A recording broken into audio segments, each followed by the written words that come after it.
للكافرين ليس له دافع من الله ذي المعارج।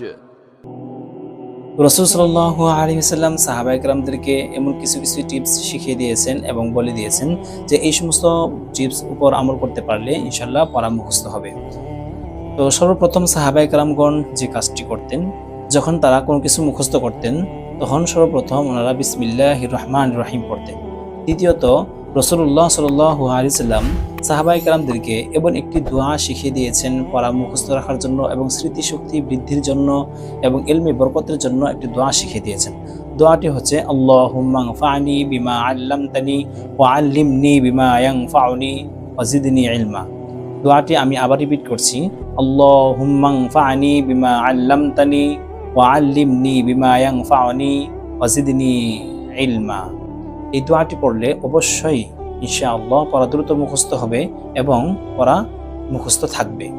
3 নম্বর step হচ্ছে যে পড়া ভুলে যাওয়ার সবচেয়ে বড় কারণ হচ্ছে গুনাহ করা। গুনাহ করলে পড়া মুখস্থ থাকে না।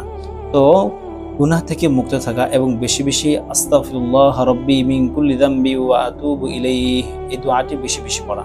4 নম্বর স্টেপ হচ্ছে যে পড়া মুখস্থ করার পূর্বে একবার আয়াতুল কুরসি এবং একবার সূরা ইখলাস, একবার সূরা ফালাক, একবার সূরা নাস পড়ার পর পড়া মুখস্থ করা শুরু করা, তাহলে ইনশাআল্লাহ পড়া দ্রুত মুখস্থ হবে এবং মুখস্থ থাকবে।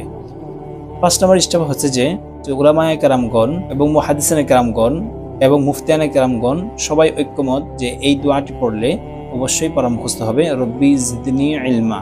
এটা আল্লাহ তাআলা তিনি নিজেও রাসূলুল্লাহ সাল্লাল্লাহু আলাইহি ওয়াসাল্লামকে শিখিয়ে দিয়েছেন এবং কুরআনুল কারীমে আছে রব্বি জিদনি ইলমা। এছাড়াও পড়া মুখস্থ না থাকার সবচেয়ে বড় কারণ হচ্ছে যে হারাম খাদ্য এবং হারাম কাজ করা। হারাম খাদ্য এবং হারাম কাজ করার কারণে মানুষকে ধ্বংস করে দেয়, স্মৃতিশক্তি ধ্বংস করে দেয়।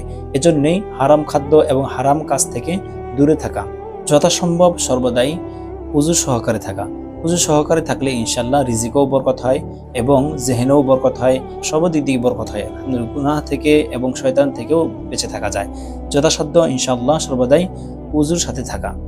সর্বশেষ কথা হচ্ছে যে পড়া মুখস্থ করার সবচেয়ে উপযুক্ত সময় হচ্ছে সকালবেলা ঘুম থেকে ওঠার পর পড়া মুখস্থ করা।